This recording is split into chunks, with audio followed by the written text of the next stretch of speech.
오늘 믿음의 결단이란 제목으로 말씀 전하기 원합니다. 직장에서 상사가 오늘 제대로 한번 먹어보자고 말하면서 나는 짜장면을 외친다면 여러분은 어떻게 하시겠어요? 여러분 짜증 나겠죠? 대부분은 짜장면이나 비슷한 가격대에 있는 짬뽕을 시켜 먹지 않을까요? 요즘 MZ는 생각이 조금 다를 수 있지만 이전 세대는 어쩔 수 없는 일들이 많았죠. 그런데 오늘 말씀을 보면 여호수아가 이스라엘 공동체 앞에서 나는 짜장면을 외치는 모습이 나옵니다. 오늘 본문 15절 말씀 같이 읽어보겠습니다.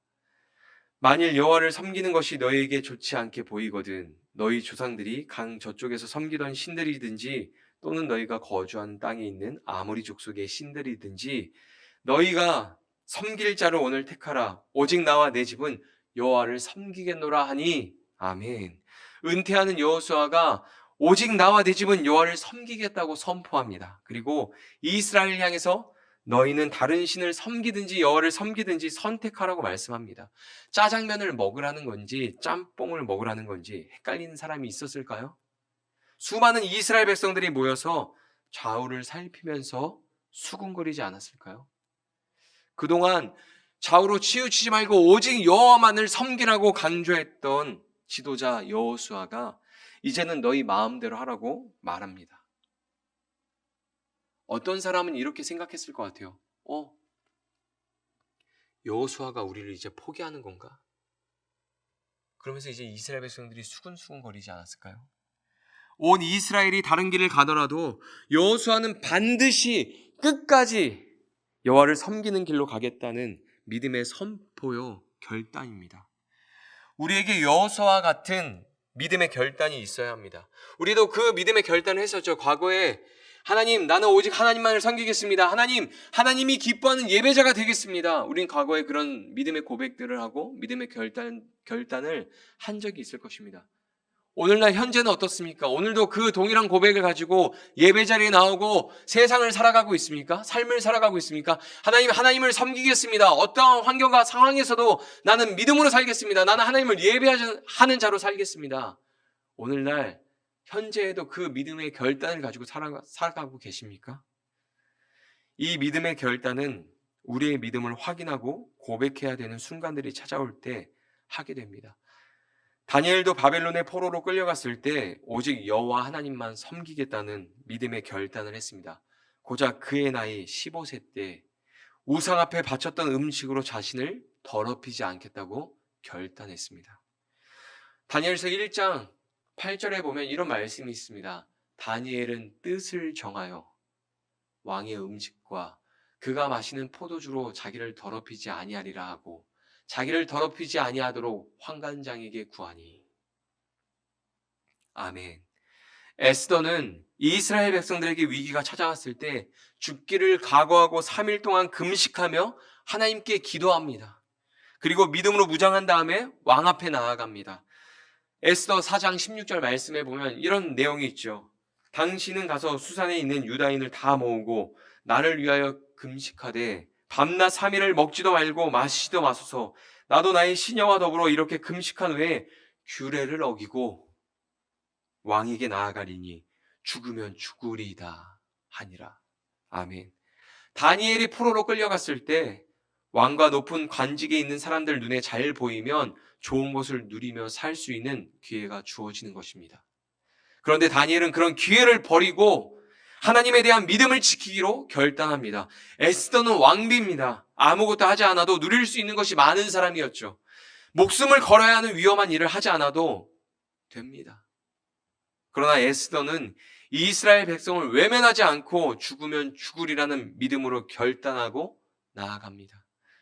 이스라엘 공동체가 여호와를 잘 섬기고 있었다면 여호수아가 공개적으로 믿음의 결단을 할 필요도 없었을 것입니다. 그러나 가나안 땅에서 우상을 섬기고 하나님을 섬기는 길에서 자꾸 치우치고 벗어나는 백성들의 모습을 보고 이스라엘의 위기를 느낀 것입니다. 여호수아가 다니엘처럼 에스더처럼 위기를 느낀 거예요. 그래서 믿음을 선포하는 것입니다. 저는 이 내용을 보면서 이렇게 생각했습니다. 하나님, 저는 저들과 다른 길을 가겠습니다. 오직 하나님만 섬기는 길을 가겠습니다. 이런 선포처럼 느껴지지 않으세요? 이스라엘 백성들 앞에서 나는 오직 나와 내 집은 오직 여호와를 섬기겠노라라고 선포하지만, 믿음으로 결단하지만, 사람들 앞에서 나의 신앙을 고백하는 고백이기도 하지만, 이스라엘의 많은 사람들이 우상을 섬기고 하나님을 섬기는 길에서 다른 길로 가고 있을 때 나의 신앙을 사람들 앞에 고백하는 것이 하나님을 향한, 그리고 스스로를 향한 다짐이고 결단이죠. 하나님, 다른 사람들이 다른 길을 가더라도 저만은 오직 하나님을 섬기는 길로 가겠습니다. 오늘날 하나님을 믿는 사람들이 사라지고 있습니다. 교회도 교회를 욕하고 교회를 신뢰하지 않습니다. 교회에서 함께 신앙생활을 하던 자녀들이 교회를 많이 떠났습니다. 이런 시대 속에서 우리도 위기를 느껴야 하지 않을까요? 그리고 우리에게도 여호수아와 같은 믿음의 결단이 필요하지 않을까요? 나는 오직 여호와만 섬기리라.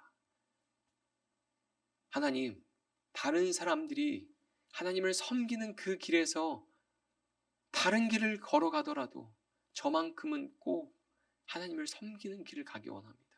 나와 내 집은 세상을 따라가지 않고 다른 것을 쫓아가지 않고 오직 하나님만 섬기는 그 길을 가기 원합니다. 여호수아는 수많은 사람 앞에서 믿음의 결단을 선포하며 그들에게 이렇게 물어봅니다. 너희는 너희가 섬길 신을 선택해라. 나는 여호와를 섬기겠다. 너희는 너희가 섬길 신을 선택해라.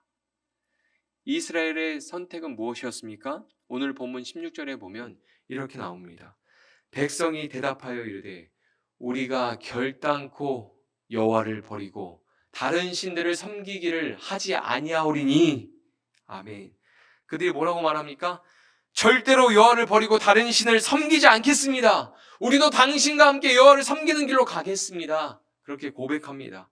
여러분, 여호수아의 고백, 여호수아의 믿음의 결단, 이스라엘 공동체의 믿음의 결단을 우리는 이 시간 보고 있죠. 말씀을 통해서. 그렇다면 여러분은 어떤 믿음의 결단을 하시겠습니까? 누구를 섬기는 길을 가시겠습니까? 우리는 여호와를 섬길지 아니면 다른 신을 섬길지 선택해야 합니다. 이스라엘 공동체가 여호수아가 선포하는 믿음의 결단을 들었기 때문에 그들이 여호와를 섬기겠다고 믿음으로 결단하고 고백하는 게 아닙니다. 단순히 여호수아의 말 한마디로 이스라엘 공동체 전체가 하나 되어서 믿음을 결단한 게 아닙니다. 여호수아가 세겜이라는 지역에서 이스라엘 백성을 모아놓고 믿음을 선포했기 때문에, 설교했기 때문에 더 힘있게 여호수아의 메시지가 전달된 것입니다. 오늘 본문 1절에 보면 이런 내용이 나오죠. 여호수아가 이스라엘 모든 지파를 세겜에 모으고 이스라엘 장로들과 그들의 수령들과 재판장들과 관리들을 부르매 그들이 하나님 앞에 나와선지라. 아멘. 여호수아가 이스라엘 백성들을 어디로 불러 모았습니까? 세겜입니다. 세겜이라는 장소는 이스라엘 백성들에게 역사적으로 굉장히 의미 있는 장소였습니다. 아브라함이 가나안 땅에 들어와서 처음 제단을 쌓고 하나님 앞에 예배드린 곳이 세겜이었습니다. 창세기 12장 6절에서 7절 보겠습니다. 아브라함이 그 땅을 지나 세겜 땅 모래 상수리의 나무에 이르니 그때 가나안 사람이 그 땅에 거주하였더라. 여호와께서 아브라함에게 나타나 이르시되 내가 이 땅을 내 자손에게 주리라 하신지라. 자기에게 나타나신 여호와께 그가 그곳에서 제단을 쌓고. 아멘. 아브라함이 하나님의 부르심을 받기 전에는 우상을 섬기던 땅에서 살고 있었습니다. 그런데 하나님의 부르심을 받고 우상을 섬기는 그 땅에 들어와 그 땅에서 나와서 하나님을 섬기는 사람이 되었던 것이죠. 이 말씀의 내용을 오늘 본문 2절 3절에서 말하고 있습니다. 여호수아 24장 2절 3절입니다. 여호수아가 모든 백성에게 이르되 이스라엘의 하나님 여호와께서 이같이 말씀하시기를 옛적에 너희의 조상들 곧 아브라함의 아버지 나홀의 아버지 데라가 강 저쪽에 거주하여 다른 신을 섬겼으나 내가 너희 조상 아브라함을 강 저쪽에서 이끌어내어 가나안 온 땅에 두루 행하게 하고 그의 씨를 번성하게 하려고 그에게 이삭을 주었으며. 아멘. 여기에서 이 말씀에 대해서 아브라함이 우상을 섬겼다, 아니다, 아브라함은 섬기지 않았다, 그렇게 의견이 나뉘지만 대부분 부모가 섬기는 신을 자녀들이 섬겼습니다. 한 가지 예를 들어보면 야곱이 삼촌 라반의 집에서 나올 때 라헬이 아버지 라반이 섬기는 드라빔을 훔쳐서 가지고 나옵니다. 사람들은 우상이 복을 준다고 생각했고 그 복을 받고 누리기 위해서 자연스럽게 부모가 섬기는 우상을 따라서 섬겼습니다. 자연스럽게 신앙이 계승되었습니다. 세겜은 우상을 버리고 고향을 떠나온 아브라함의 하나님께 첫 예배를 드린 곳입니다. 그리고 세겜은 야곱이 삼촌 라반의 집에서 돌아와서 모든 우상을 땅에 묻은 곳입니다. 창세기 35장 1절에서 5절 말씀에 보면 이렇게 기록하고 있습니다. 하나님이 야곱에게 이르시되 일어나 베델로 올라가서 거기 거주하며 내가 내 형 에서의 낯을 피하여 도망하던 때에 내가 내게 나타났던 하나님께 거기서 제단을 쌓으라 하신지라. 야곱이 이에 자기 집안 사람과 자기와 함께한 모든 자에게 이르되 너희 중에 있는 이방 신들을 버리고 자신을 정결하게 하고 너희들의 의복을 받고 입으라. 우리가 일어나 베델로 올라가자. 내 환난 날에 내게 응답하시며 내가 가는 길에서 나와 함께 하신 하나님께서 내가 거기서 제단을 쌓으려 하노라 하매 그들이 자기 손에 있는 모든 이방 신들과 자기 귀에 있는 귀고리들을 야곱에게 주는지라. 야곱이 그것들을 세겜 근처 상수리 나무 아래 묻고 그들이 떠났으나 하나님이 그 사면 고을들로 크게 두려워하게 하셨으므로 야곱의 아들들을 추격하는 자가 없었더라. 아멘. 야곱이 자녀들을 데리고 하나님이 약속하신 고향에 돌아와서 우상을 땅에 묻고 오직 하나님만 섬기겠다는 믿음의 결단을 합니다. 그런데 이 시점이 언젠지 아세요? 그의 인생에서 가장 큰 위기를 만났을 때입니다. 형 에서를 만나는 게 가장 큰 위기라고 생각을 했는데 아니었어요. 그것보다 더 큰 위기가 그에게 찾아왔습니다. 집안이 멸망할 위기 앞에서 우상을 땅에 묻고 하나님만 섬기겠다고 믿음으로 결단합니다. 하나님이 도와주시지 않으면 살 수 없다는 신앙 고백입니다. 위기 속에서 그들이 붙들어야 할 대상이 누군지 분명해진 것이죠. 야곱이 그렇게 하나님 말씀에 순종하기를 더디하다가 위기가 찾아오니까 그들이 붙들어야 될 대상이 누구인지 분명해지니까 우상을 다 땅에 묻고 여호와만을 예배하겠다, 여호와만을 섬기겠다고 믿음으로 결단하는 것이죠. 왜 그렇게 야곱이 믿음의 결단을 했는지 창세기 34장 30절에서 31절 말씀을 보면 나옵니다. 함께 읽겠습니다. 야곱이 시므온과 레위에게 이르되 너희가 내게 화를 끼쳐 나로 하여금 이 땅의 주민 곧 가나안 족속과 브리스 족속에게 악취를 내게 하였도다. 나는 수가 적은즉 그들이 모여 나를 치고 나를 죽이리니 그러면 나와 내 집이 멸망하리라. 그들이 이르되 그가 우리 누이를 창녀같이 대우함이 옳으니까. 아멘. 세겜 지역에서 베델로 가지 않고 세겜 지역에서 쉬고 있던 야곱의 자녀들에게 큰 문제와 어려움이 찾아오죠.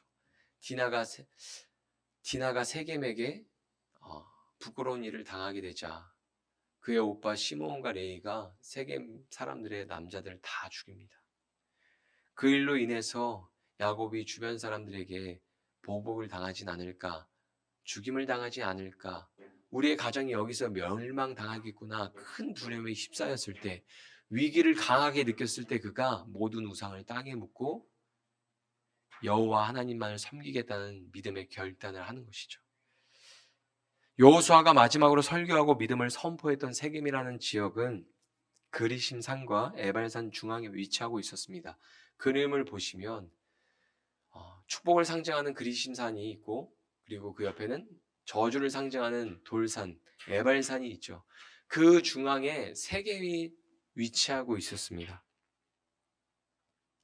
요단강을 건너기 전에 모세가 그리심산과 에발산 앞을 바라보면서 축복과 저주를 설교했습니다. 그리고 가나안 땅, 요단강을 건너서 들어와서는 가나안 땅에서 여호수아가 한 번 더 그리심산과 에발산을 바라보면서 축복과 저주의 약속을 선포했습니다. 신명기 27장 11절에서 13절입니다. 제가 읽겠습니다.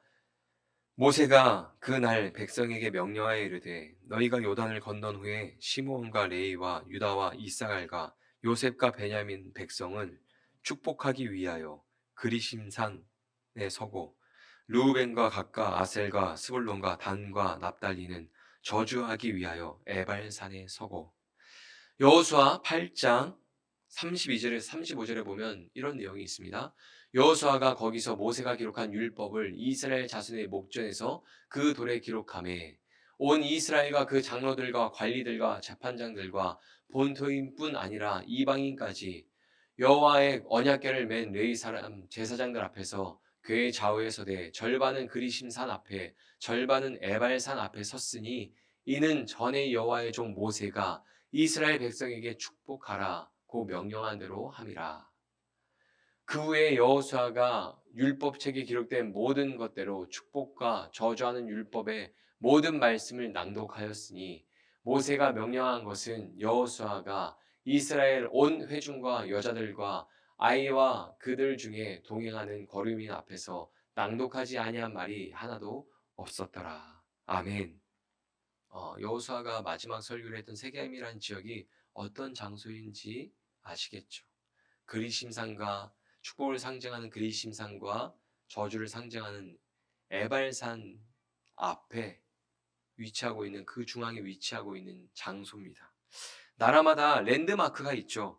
파리는 에펠탑, 그리고 미국은 자유의 여신상, 그리고 중국은 만리장성, 이집트는 피라미드.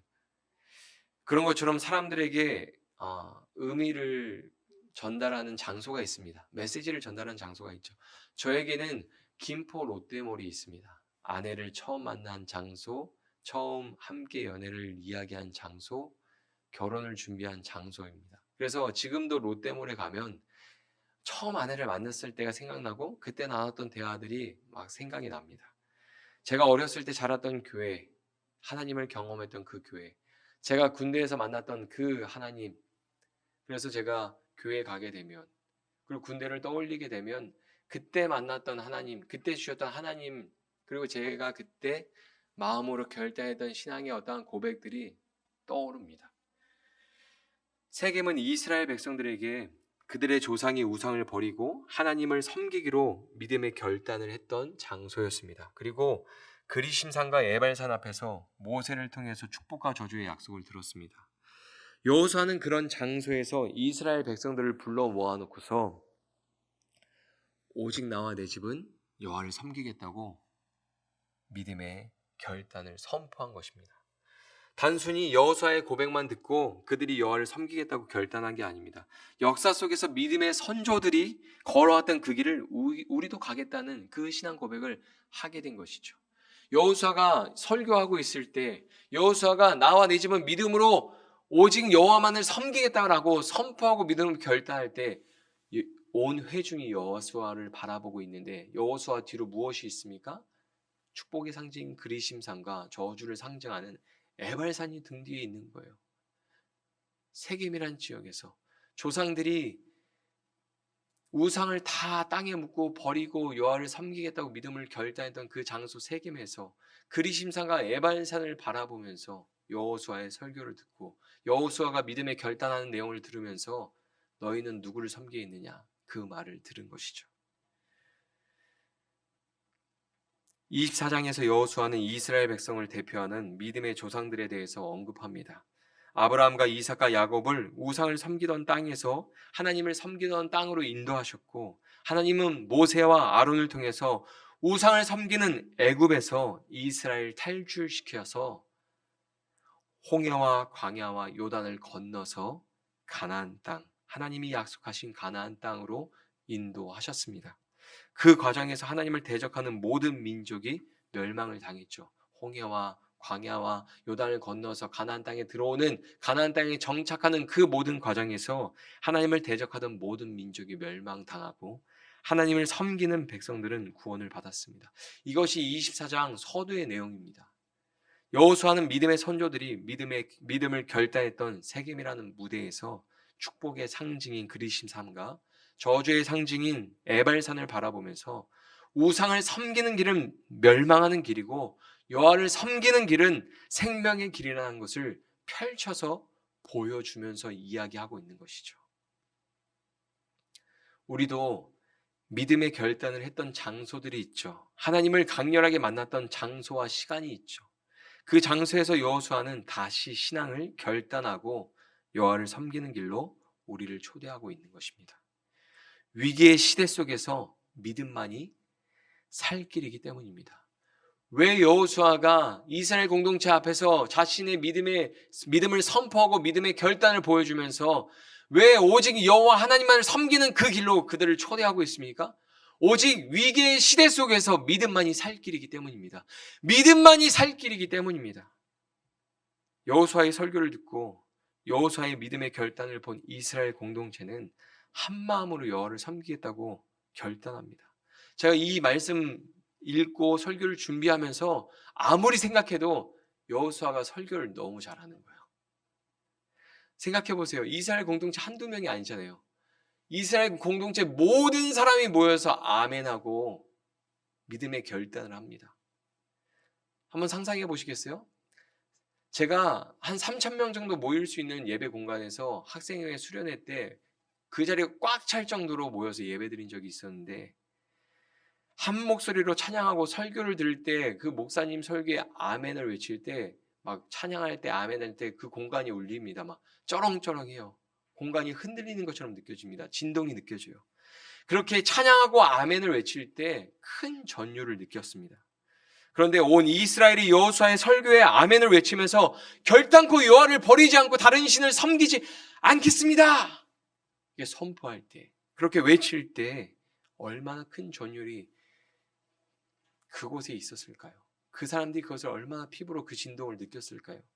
땅이 진동하지 않았을까요? 수많은 사람들이 그렇게 아멘을 외치고 여호와만 섬기겠습니다, 그렇게 외쳤을 때 땅이 진동하지 않았을까요?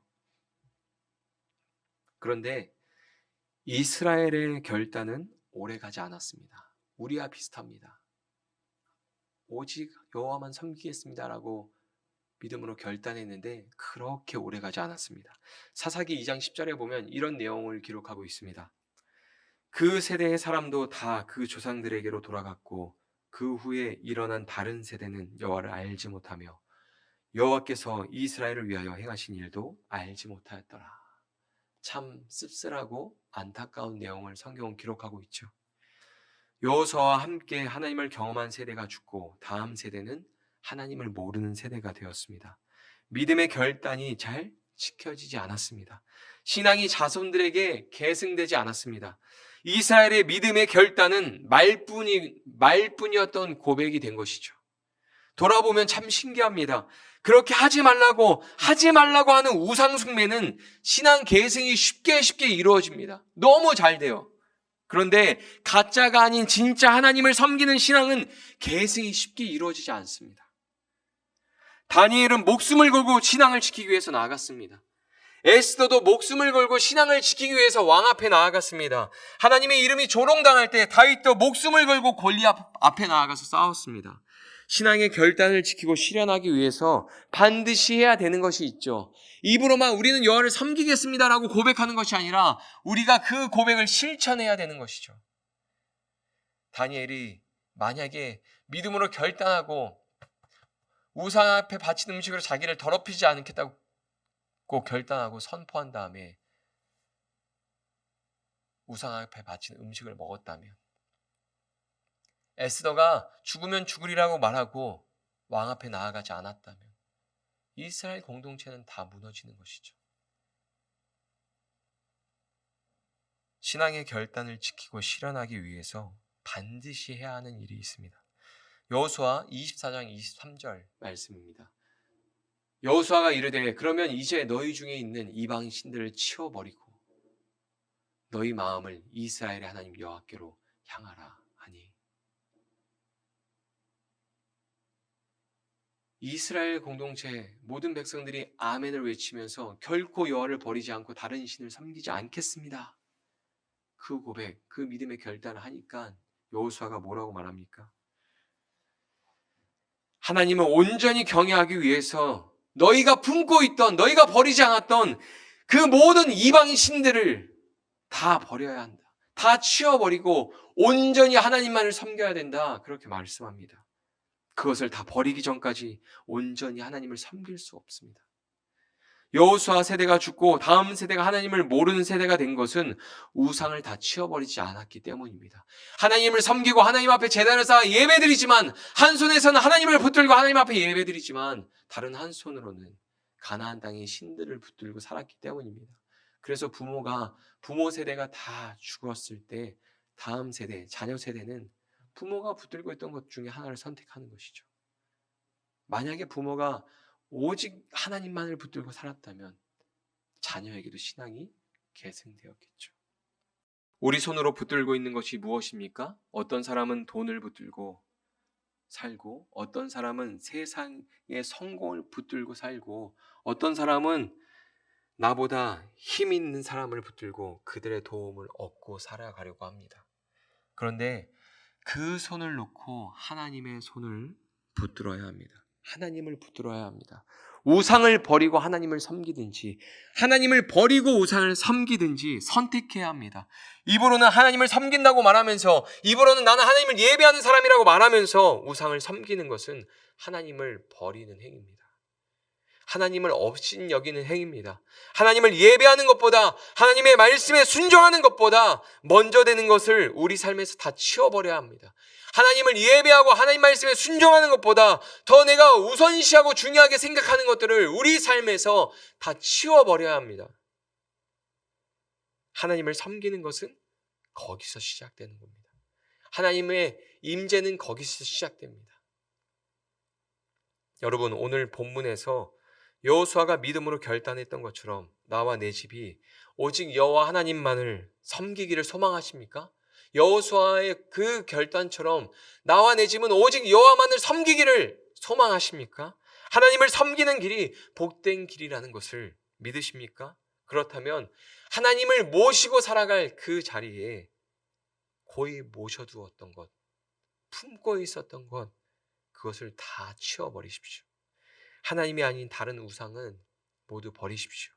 사람을 의지하지 말고 돈을 의지하지 마십시오. 세상의 헛된 영광과 세상의 헛된 소망을 붙들고 살고 있다면 그것을 다 버리고 오직 하나님만 쫓아가십시오. 한 손에는 하나님을 믿는 믿음을 가지고 다른 한 손에는 세상의 헛된 소망을 붙들고 살고 있다면 한 손에 있는 것을 버리고 양손으로 하나만 붙들고 살아가십시오. 하나님은 질투하시는 하나님이십니다. 하나님을 섬기는 자들에게 복을 주시지만 하나님을 버리고 다른 것을 섬기는 자들에게는 하나님은 재앙처럼 될 것입니다. 하나님은 재앙이 될 것입니다. 여호수아 24장 19절에서 20절 말씀입니다. 여호수아가 백성에게 이르시되 너희가 여호와를 능히 섬기지 못할 것은 그는 거룩하신 하나님이시요 질투하시는 하나님이시니 너희의 잘못과 죄들을 사하지 아니하실 것임이라. 만일 너희가 여호와를 버리고 이방 신들을 섬기면 너희에게 복을 내리신 후에라도 돌이켜 너희에게 재앙을 내리시고 너희를 멸하시리라 하시니. 아멘. 하나님을 섬기는 자들에게 하나님은 큰 복이 될 것이지만 하나님을 버리고 다른 신을 섬기는 자들에게 하나님은 재앙이 될 것입니다. 재앙 같은 일을 만나더라도 죄의 길에서 돌이켜서 하나님께 돌아오면 그게 복이죠. 우리가 어떤 환난과 고난을 만나더라도 그것 때문에 하나님께 돌아와서 하나님의 자녀로 살아간다면 그것이 복이죠. 여호수아는 이스라엘 백성의 고백을 듣고 큰 돌을 세워서 증거로 삼았습니다. 그것을 볼 때마다 이스라엘 백성들이 기억하기를 바랬던 것이죠. 오늘 본문 27절에 보면 이런 내용이 있습니다. 모든 백성에게 이르되 보라 이 돌이 우리에게 증거가 되리니 이는 여호와께서 우리에게 하신 모든 말씀을 이 돌이 들었음이라. 그런즉 너희가 너희의 하나님을 부인하지 못하도록 이 돌이 증거가 되리라고. 아멘. 큰 돌은 인간이 증거로 삼을 수 있는 것 중에서 가장 튼튼하고 오래가는 거래 명세표, 증명서 같은 것이었습니다. 하나님과 언약을 새롭게 하고 돌을 세웠지만 그 약속은 지켜지지 못했습니다. 이스라엘 공동체 안에서 하나님을 모르는 세대가 일어났습니다. 여호수아는 하나님 앞에서 하나님만을 섬기겠다는 그 고백이 영원하기를 바라서 크고 오래가는 것, 영원하게 인간의 개념에서 영원할 것 같은 그 돌에 그 약속을 새겼는데 그 약속은 지켜지지 못했습니다. 이스라엘 공동체 안에서 하나님을 모르는 세대가 일어났습니다. 교회 안에서 하나님을 모르는 사람들, 하나님을 예배하지 않는 사람들, 하나님보다 더 다른 것, 세상의 다른 것들을 더 좋아하고 중요하게 생각하는 사람들이 일어나기 시작했습니다. 그래서 하나님은 오늘날 우리 마음에 큰 증거로 십자가 사랑을 새기셨습니다. 어떠한 장소에서든지 기억할 수 있도록, 어떠한 환경에서든지 잊지 않도록 하나님은 우리 영혼에, 우리 마음에 그리스도의 사랑을 새기셨습니다. 왜 그런 사랑을 변변치 못한 우리에게 베풀어 주셨을까요? 예수님을 희생하면서까지 왜 우리를 사랑하셨을까요? 고린도후서 5장 14절에서 15절 말씀에 보면 그 내용이 나옵니다. 그리스도의 사랑이 우리를 강권하시는도다. 우리가 생각하건대 한 사람이 모든 사람을 대신하여 죽었은즉 모든 사람이 죽은 것이라. 그가 모든 사람을 대신하여 죽으심은 살아있는 자들로 하여금 다시는 그들 자신을 위하여 살지 않고 오직 그들을 대신하여 죽었다가 다시 살아나신 이를 위하여 살게 하려 함이라. 아멘.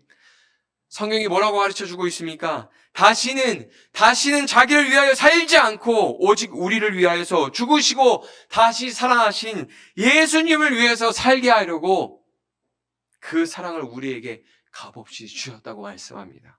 다시는 자기를 위하여 살지 말라고, 다시는 죄의 길을 걸어가지 말라고, 다시는 다른 신을 섬기는 그 삶을 살지 말라고, 앞으로는 예수님처럼 하나님의 나라와 하나님의 영광을 위해서 살라고 그 사랑을 우리에게 주셨습니다. 우리를 향한 하나님의 십자가 사랑을 마음에 새기고 죽는 그날까지, 주님 오시는 그날까지 하나님만 섬기는 삶이 되기를 갈망하십시오. 갈망하십시오. 나는 나와 내 집은 여호와를 섬기리라. 오직 나와 내 집은 여호와를 섬기리라. 이건 갈망입니다. 여러분, 온전한 믿음, 온전한 예배, 하나님을 향한 참된 믿음을 갈망하십시오. 평생 하나님께 매달려서 살아가는 복된 삶이 되시기를 축복합니다. 평생 하나님만 붙들고 살아가는 복된 인생이 되시기를 축복합니다. 다른 것 의지하지 않고 오직 하나님만 의지하는 복된 인생이 되시기를 축복합니다. 시간 기도하겠습니다.